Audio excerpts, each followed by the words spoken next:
পরিকল্পিতভাবে কিছু লোককে টাকা পয়সা দিয়ে পাঠানো, 100, 200, 150 লোক গিয়ে ওখানে মব তৈরি করবে এবং বাকিরা হুজুগে মাতাল হয়ে, এটা ডমিনো এফেক্ট তাই হয়। কিছু লোক করলে বাকিরা মনে করে এটা করাই যেতে পারে। এই ডমিনো এফেক্টে আগামী কয়েকদিন এই দেশের অবস্থা খুব খারাপ হবে এবং আমার সবচেয়ে বড় যে আশঙ্কার জায়গাটা হচ্ছে যে যদি হাদির মৃত্যুর মাধ্যমে এটা তারা অ্যাচিভ করতে না পারে তাহলে তারা হয়তো আরো অনেকগুলো হত্যাকাণ্ড আগামীতে ঘটাবে। যারা জুলাই আগস্টের সাথে জড়িত ছিলেন এবং ছিলেন না, যারা বিভিন্ন সুশীল সমাজের লোকজন যাদের ভ্যালু আছে, যাদের মৃত্যু মানুষকে ভাবাবে, কাঁদাবে, রাস্তায় নামাবে, তাদের প্রত্যেকে সাবধান থাকুন, সতর্ক থাকুন। কারণ আমার আপনার প্রত্যেকের জীবনী ঝুঁকির মুখে। আমরা সকলেই বিপজ্জনক অবস্থায় আছি এবং আমাদেরকে হত্যার মাধ্যমে, কারো না কারো হত্যার মাধ্যমে বা বড় কোনো অঘটন ঘটানোর মাধ্যমে এই দেশকে আরো বেশি অশান্ত করার জন্য আন্তর্জাতিক প্লেয়াররা এই মুহূর্তে মাঠে আছে। এটা আমাদেরকে মানতে হবে এবং আপনারা আসলে যতই ডক্টর ইউনূসকে গালি দেন, এটা দেন, ওইটা দেন, they are part of this game. Osman হাদির মৃত্যুর অফিসিয়াল ঘোষণার পরে সারা বাংলাদেশে একটা তাণ্ডব করা হবে এবং বিভিন্ন জায়গায় একেবারে টার্গেটেড আক্রমণ করা হবে।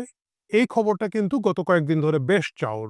আপনাদের যারা আমার মতো বা অনেকেরই অনেকগুলো হোয়াটসঅ্যাপ গ্রুপ থাকে, আপনারা জানেন যে হোয়াটসঅ্যাপ গ্রুপগুলোতে এই মেসেজগুলো চালাচালি হচ্ছে এবং সকলেই জানে যে এক ধরনের প্রস্তুতি নেওয়া হচ্ছে, একটা মব শোডাউন দেওয়া হবে সারা বাংলাদেশ জুড়ে এবং কিছু স্পেসিফিক জায়গায় ভাঙচুর করাই হবে। অ্যা মানে জাস্ট মূর্খরা চলে যাবে ৩২ নম্বরে ওই ভাঙ্গাটা ভাঙতে, কিন্তু বাকিদেরকে খুব প্ল্যান অনুযায়ী বিভিন্ন জায়গায় সেট করা হচ্ছে। এই খবর আমরা সকলেই জানি এবং যদি আমরা সকলেই জানি, অবশ্যই বাংলাদেশ সরকারের সকল গোয়েন্দা সংস্থা এই জিনিসগুলো জানে। সেনাবাহিনীর গোয়েন্দা সংস্থা জানে, পুলিশের গোয়েন্দা সংস্থা জানে, সকলেই জানে এবং ওসমান হাদির মৃত্যু খুব আকস্মিক ঘটনা না। তিনি যেদিন আহত হয়েছেন সেদিন থেকে আমরা সকলেই প্রার্থনা করছিলাম, দোয়া করছিলাম যাতে আল্লাহ তাকে সুস্থ করে আবার আমাদের মাঝে ফিরিয়ে দেন। কিন্তু আমরা সকলেই জানি যে তিনি খুবই একটা স্ট্রাগল করছেন এবং তার পরিস্থিতি থেকে বেঁচে আসার সম্ভাবনা খুবই কম। যদি আল্লাহ দয়া না করেন তাহলে, বিশেষভাবে যদি আল্লাহ তাকে মাফ না করে থাকেন, তাহলে ওই অবস্থা থেকে তিনি ফিরে আসতে পারবেন না। এবং তার পরবর্তীতে যে এই তাণ্ডবটা করা হবে, যেটা গত রাতে থেকে সারা বাংলাদেশে চলছে এবং ঢাকা শহরে চলছে, এটা আমরা সকলেই জানতাম। জানার পরেও সরকার এই কোনো ধরনের ব্যবস্থা নেয় নাই।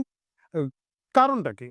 কারণটা হচ্ছে একটা বড় ষড়যন্ত্রের ভিতর দিয়ে আমরা এই দেশটা যাচ্ছি এবং এই ষড়যন্ত্রের ২য় পার্টে ওসমান হাদিকে কেন্দ্র করে, ওসমান হাদির লাশকে কেন্দ্র করে এই গোটা তাণ্ডবটা রটানো হচ্ছে। আপনারা দেখবেন যে একেবারে শুরুতেই 'প্রথম আলো' এবং 'ডেইলি স্টার' পুড়িয়ে দেওয়া হলো। আমি জানি অনেকেই খুব খুশি হয়েছেন। মানে 'প্রথম আলো' এমন একটা উদ্ভট জায়গার মধ্যে দাঁড়িয়ে আছে যে ওকে পুড়ালে শেখ হাসিনা বিরোধী যারা আছে তারা তো পুড়িয়েছেই এবং যারা শেখ হাসিনা পন্থী তারাও খুব খুশি হয়েছে যে, "যা শালা লাল বদর, এখন তুই বুঝগা।"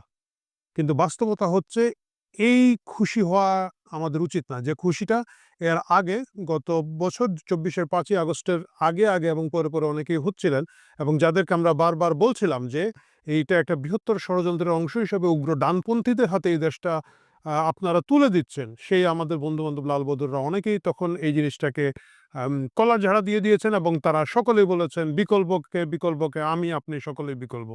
এই বিকল্পরা এখন দৌড়ের উপরে আছেন। এই বিকল্পদের মধ্যে যারা কালচারাল লোকজন যারা ছিলেন এই আন্দোলনের মধ্যে, এদের অধিকাংশই দেখবেন আপনি আমেরিকা চলে গেছে, ফ্রান্সে চলে গেছে, কানাডায় আছে কয়েকজন। ওইখানের মধ্যে তারা সুখে শান্তিতে বাস করছে। এই দেশ নিয়ে আর তাদের কোনো ধরনের মাথা ব্যাথা নাই। একেবারে বড় অনলাইন ইনফ্লুয়েন্সার থেকে শুরু করে বড় অনেক শিল্পী, সাহিত্যিক, নির্মাতারা এইভাবে চলে গিয়েছেন। কারণ ইট ওয়াজ এ টোটাল প্যাকেজ। তখন আপনারা যারা আমাদের কথাগুলো শোনেন নাই, এখন দয়া করে আবার শুনুন। গরিবের কথা বাঁশি হলে ফলবে। এই মুহূর্তে দেশে যে অবস্থাটা চলছে এটা হচ্ছে সেকেন্ড ফেজ। এটা হচ্ছে একটা ২য় পর্যায়। এটা করাই হয়েছে যাতে বর্তমানের যে ইন্টারিম সরকার আছে তাকে আমরা যতই গালি দেই, একটা ইন্টারিম সরকার আছে তাকে ফেলে দিতে হবে এবং এই ফেলে দিয়ে আর্মি ব্যাকড একটা নতুন কাহিনী তৈরি করার জন্য এইখানের মধ্যে বিদেশি ষড়যন্ত্র চলছে এবং বিদেশি ষড়যন্ত্র অবভিয়াসলি এটার সাথে বাংলাদেশ সেনাবাহিনী জড়িত। এই বিষয়ে এখন লুকাছাপা করার কিছু নাই। আপনারা যতবারই দেখবেন এই দেশের মধ্যে বড় দুর্যোগ এসেছে, ক্ষমতা সেনাবাহিনী দখল করার আগে এই ধরনের অস্থিরতা তৈরি হয়েছে। আপনারা দেখেন এই 'প্রথম আলো', 'ডেইলি স্টারের' কার্যালয়ের সামনে নুরুল কবিরের মতো একজন সর্বজন শ্রদ্ধেয় সম্পাদককে যেমন লাঞ্ছনা করা হচ্ছে, আশেপাশে সেনাবাহিনী দেখছে, আঙ্গুল চুষছে এবং বগল বাজাচ্ছে। কারণ এই পুরা জিনিসটাই তাদের পরিকল্পনা মতো হচ্ছে, তাদের প্ল্যান মতো হচ্ছে এবং সেই প্ল্যানের সাথে যদি আমরা আপনারা জড়িয়ে পড়ি, এইদিকে হোক আর ওইদিকে হোক, এটা একটা দেশের জন্য খুব বিপজ্জনক অবস্থা তৈরি করবে।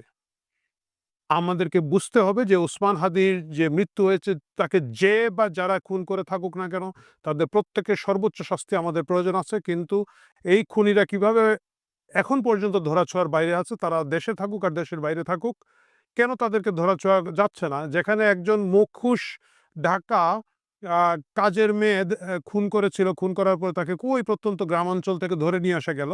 এদেরকে কেন ধরা হচ্ছে না? এদের পিছনে কিভাবে এজেন্সিগুলার সমর্থন আছে? কিভাবে একটা মোটরসাইকেলের জায়গায় আরেকটা মোটরসাইকেল দেখিয়ে ধুমধাম করে একটা লোককে গ্রেফতার করা হচ্ছে? এই প্রশ্নগুলো কিন্তু এখনো তোলার সময় আছে। তবে তার থেকে বড় জিনিসটা হচ্ছে দেশের স্বার্থে দেশকে যদি বাঁচাতে হয়, আগামী নির্বাচন বানচালের এই যে টোটাল চেষ্টাটা হচ্ছে, এটার বিরুদ্ধে আমাদের সবাইকে একসাথে রুখে দাঁড়াতে হবে। হ্যাঁ, নির্বাচনে যেই আসুক, যত খারাপ লোকই আসুক, আপনার যত অপছন্দের লোকই আসুক, যতক্ষণ না একটা নির্বাচিত সরকার এই দেশের মধ্যে আসবে, এই ষড়যন্ত্র খুব মারাত্মক দিকে যাচ্ছে এবং এটাকে আপনারা দেখি না কি হয়, দেখি না কি হয়, এইভাবে যদি ধরে রাখেন, বিপদ থেকে আমরা কেউই বাঁচব না। আমার অনেক বন্ধু-বান্ধব 'প্রথম আলো', 'ডেইলি স্টারের' উপর হামলা হয় মহা খুশি। আমাকে ইনবক্সে পাঠিয়েছেন। 'প্রথম আলো' আমাদের একজন বন্ধু আছেন যেমন ধরুন শিমু নাসের। শিমু নাসের ৫ই আগস্টের পরে বলেছিলেন যে, "এই যে কিবোর্ডের ব্যাকস্পেস আ না চেপে লিখতে পারি, এই বাকস্বাধীনতার জন্যই লড়াই করেছিলাম।" তো আমাকে একজন ইনবক্সে লেগেছে, "ভাই আপনাদের শিমু নাসের তো এখন কিবোর্ডটাই পুড়াইয়া ফেলাইছে।" যে এটা আপনাদের কাছেও তো অনেক ধরনের তৃপ্তি বা মজার জায়গাটা লাগছে। আমাকে একজন পাঠিয়েছেন যে জাইমা রহমান, আপনারা জানেন যে ডেইলি স্টারের সাংবাদিক, যিনি এই জুলাই আগস্টের বিপ্লবে ২৪ সালে একটা বিশাল ভূমিকা রেখেছেন। একদম যাকে আমরা বলি জাদ্রেল ভূমিকা রেখেছেন এবং পরবর্তীতে এই যে জুলাই চেতনা, আগস্টের চেতনা বিক্রি বাট্টা করে যারা পরবর্তী ১ বছর খাচ্ছেন ভাঙ্গায়, উনি বিভিন্ন সেমিনারে সমাবেশে গিয়ে ওইটা ভাঙ্গায়, ভাঙ্গায় খান।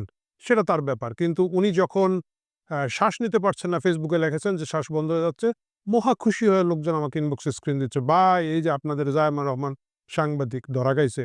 এখন কেমন লাগে তার জুলাই বিপ্লব কেমন লাগে এইটা। এই জিনিসগুলা নিয়ে আমরা অনেক হাসি ঠাট্টা করতে পারবো। আপনি পারবেন, আমি পারবো, আরো অনেকেই হয়তো করতে পারবেন। কিন্তু বাস্তবতা হচ্ছে আ একই জিনিসের পুনরাবৃত্তিটা ঘটছে। ঠিক যেভাবে জুলাই আগস্টের ঘটনার সময় উগ্র ডানপন্থীদের উত্থানের বিষয়ে আমরা যখন সতর্ক করেছি, তখন আমাদের এইসব বন্ধু-বান্ধব যারা আজকে ভুক্তভোগী, তারা সকলে যেভাবে হেসেছেন, এখন তাদের বিপর্যয়ে আপনারা যারা হাসছেন, আমি আপনাদেরকে সতর্ক করে দিতে চাই, পরবর্তী হামলাটা আপনাদেরই উপরে হবে। আপনাদের মনে আছে আমাদের প্রিয় সম্পাদক মতি ভাই কি খুশি হয়ে হাততালি দিয়ে, দিয়ে নাহিদের সাথে হ্যান্ডশেক করছেন এবং আনন্দ করছেন যে, "দেখ অবশেষে আমরা কি করেছি।" এবং তখনই উনারা জানতেন না, তারা বুঝেন নাই যে পরবর্তী হামলার শিকার তারা হবেন।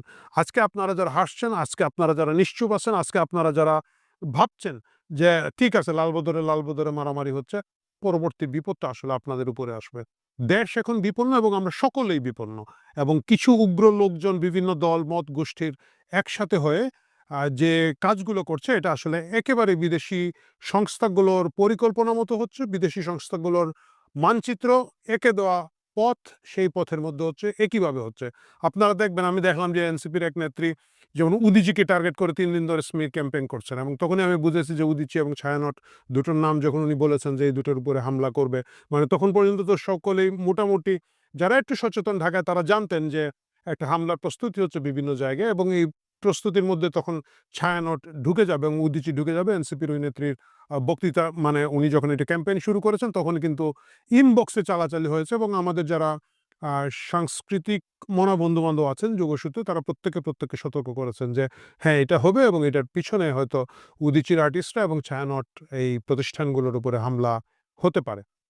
তাহলে দেখা যাচ্ছে এই পুরা পরিকল্পনাটা এমনভাবে করা হচ্ছে যে দেশটা যাতে খুব বেশি অশান্ত হয়ে পড়ে, অস্থির হয়ে যায় এবং এমন একটা পর্যায় তৈরি হয় যখন এই সরকারকে সকলে মিলে আমরা টেনে হিঁচড়ে নামাতে বাধ্য হব এবং তখন গিয়ে ওই আগের মতো ওয়াকার আরেকটা ব্লাফ মারবে। আগেরবার মেরেছিল যে দেশের সকল নিরাপত্তার দায়িত্ব আমার, আপনারা টেনশন ফ্রি থাকেন। একই কথা বলে আরেকটা নতুন সরকার এখানের মধ্যে দিবে এবং ওই সরকার এই সরকারের চেয়ে খারাপ হবে। যায় দিন ভালো আসে দিন খারাপের মতো, যেরকম আগের সরকারের তুলনায় এখনকার সরকারের পরে লোকজন বলছে যে আগেই ভালো ছিলাম।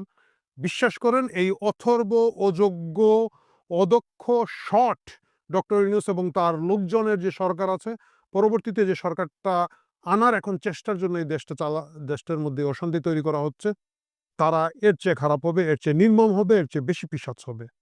সুতরাং আমি সকল পক্ষকে অনুরোধ করব একটু ঠান্ডা মাথায় ভাবুন, ধৈর্য ধরে ভাবুন। কিছু লোক উস্কানি দিচ্ছে, পরিকল্পিতভাবে কিছু লোককে টাকা পয়সা দিয়ে পাঠানো, 100, 200, 150 লোক গিয়ে ওখানে মব তৈরি করবে এবং বাকিরা হুজুগে মাতাল হয়ে, এটা ডমিনো এফেক্ট তাই হয়। কিছু লোক করলে বাকিরা মনে করে এটা করাই যেতে পারে। এই ডমিনো এফেক্টে আগামী কয়েকদিন এই দেশের অবস্থা খুব খারাপ হবে এবং আমার সবচেয়ে বড় যে আশঙ্কার জায়গাটা হচ্ছে যে যদি হাদির মৃত্যুর মাধ্যমে এটা তারা অ্যাচিভ করতে না পারে তাহলে তারা হয়তো আরো অনেকগুলো হত্যাকাণ্ড আগামীতে ঘটাবে। যারা জুলাই আগস্টের সাথে জড়িত ছিলেন এবং ছিলেন না, যারা বিভিন্ন সুশীল সমাজের লোকজন যাদের ভ্যালু আছে, যাদের মৃত্যু মানুষকে ভাবাবে, কাঁদাবে, রাস্তায় নামাবে, তাদের প্রত্যেকে সাবধান থাকুন, সতর্ক থাকুন। কারণ আমার আপনার প্রত্যেকের জীবনী ঝুঁকির মুখে। আমরা সকলেই বিপজ্জনক অবস্থায় আছি এবং আমাদেরকে হত্যার মাধ্যমে, কারো না কারো হত্যার মাধ্যমে বা বড় কোনো অঘটন ঘটানোর মাধ্যমে এই দেশকে আরো বেশি অশান্ত করার জন্য আন্তর্জাতিক প্লেয়াররা এই মুহূর্তে মাঠে আছে। এটা আমাদেরকে মানতে হবে এবং আপনারা আসলে যতই ডক্টর ইউনূসকে গালি দেন, এটা দেন, ওইটা দেন, they are part of this game. তারা ইচ্ছা করে, আপনি কোনোভাবে দেখেন সেনাবাহিনী পিঠ চুলকাচ্ছে ভাই। একটা পত্রিকা অফিসে আগুনে পুড়ে সাংবাদিকরা যেকোনো সময় মারা যেতে পারে। আপনি দেখছেন এখানের মধ্যে গা জ্বলাচ্ছে, পিঠ চুলকাচ্ছে। মানে কারওয়ান বাজারের সাধারণ যে দারোয়ানরা রাতের বেলা বাঁশি মেরে ট্রাফিক কন্ট্রোল করে, ওইখানকার আড়তের এদেরকে দায়িত্ব দিলে হয়তো এর চেয়ে ভালো মব কন্ট্রোল করতে পারত। এর মানে হচ্ছে মব কন্ট্রোলের কোনো চেষ্টা নাই। মব ডিজাইন করে এজেন্সিগুলো মাঠে নামিয়েছে এবং এই জায়গায় আমাদের সকলের অনেক, অনেক, অনেক বেশি সতর্ক হতে হবে। কারণ যে কেউ উস্কে দিবে, আমিও উস্কে দিতে পারি। আমিও বিদেশে বসে আছি। আমার কিছু আসে যায় না। এরকম আরো অসংখ্য লোকজন আছে যাদের আসলে কোনো কিছু আসে যায় না। তারা এজেন্সিকে সার্ভ করবে। তারা বিদেশি শক্তিগুলোকে সার্ভ করবে এবং দেশকে ক্রমাগত অশান্ত করে রাখবে। এবং এতে তাদের ২ টি লাভ। একটা হচ্ছে ধরেন একটা প্রভাব প্রতিপত্তি হচ্ছে, প্রচুর টাকা পয়সা হচ্ছে। আমি বাণিজ্যের কথা বলছি না, এর বাইরেও প্রচুর টাকা পয়সা হচ্ছে। কিন্তু ইভেনচুয়ালি এই দেশ ভয়ানক বিপদের মধ্যে দিয়ে যাচ্ছে এবং সেই বিপদ থেকে রক্ষা হতে হলে সকল পক্ষকে একটু ঠান্ডা মাথায় ভাবতে হবে। প্রিয় দর্শক, আজকে আমরা কোনো রসিকতা করব না। আজকে রসিকতার সময় নয়। আজকে আমরা সিরিয়াস কথার মধ্যে থাকবো এবং এটাই হচ্ছে সেই সিরিয়াস কথা। দল বাদ দেন, গোষ্ঠী বাদ দেন, গ্রুপ বাদ দেন, কে কোন দিকে আছে বাদ দেন, দেশের কথা ভাবুন। এই মুহূর্তে যদি দেশ রক্ষা হয়, আগামীতে আপনারা মিলে আবার ঝগড়া বিবাদ, মারামারি, দেশ নিয়ে কামড়াকামড়ি সবই করতে পারবো। কিন্তু দেশ যদি না থাকে, দেশের টোটাল শাসন ব্যবস্থা যদি না থাকে, রাষ্ট্র যদি উল্টোপাল্টা হয়ে যায়, আজকে হয়তো মতি ভাইর উপরে বিপদ আসছে বলে আপনি হাসতেছি। খুব ভালো হয়েছে, খুব ভালো হয়েছে বলছেন। কিন্তু মনে রাখতে হবে এর বাইরে কালকে মতিউর রহমানের জায়গায় অন্য কোনো মতি আক্রান্ত হতে পারেন এবং তখন কাদার জন্য কোনো লোক অবশিষ্ট থাকবে না। ভালো থাকুন, দেশের জন্য দোয়া করুন।